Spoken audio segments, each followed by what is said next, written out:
সকালবেলা ড্যাগের খটখটানিতে ঘুম ভেঙে গেল আমার। উঠে দেখি কি সব কিছু তৈরি হয়ে গেছে। এই যে রান্না শুরু হয়ে গেছে, এই যে মুরগির রোস্ট মশলা দিয়ে মাখানো হয়েছে, এই যে আগুন ধরাই দিছে, মশলার অভাব নাই, মরিচ পেঁয়াজ সব মশলা আইটেম, কত মশলা আইটেম। এই যে বাবুর্চি সাহেব কথা বলতেছে, যে আদা রসুন সব আছে।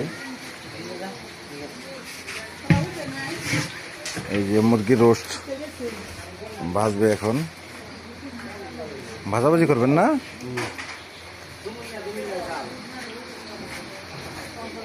এই যে বাবুর্চি সাহেবের সব মশলা আইটেম, এগুলি কত মশলা দেওয়া লাগে স্বাদ করার জন্য। আমরা তো মনে করি হাতির জোর, কিন্তু সব মশলার উপরে সব কিছু ভালো ভালো উন্নত মানের মশলা।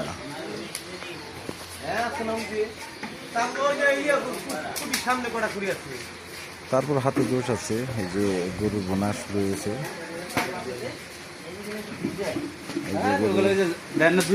কেউ খড়ি নিয়ে দৌড়াদৌড়ি করতেছে,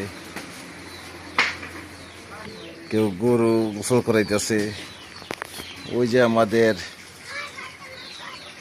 হায়দার আলী গরু নিয়ে এসে ব্যস্ত, আরেক জামাই খড়ি নিয়ে ব্যস্ত,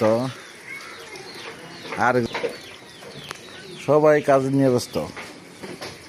আর আমি শুধু সবার কাজের দৃশ্যগুলি ধরে উঠাইতেছি।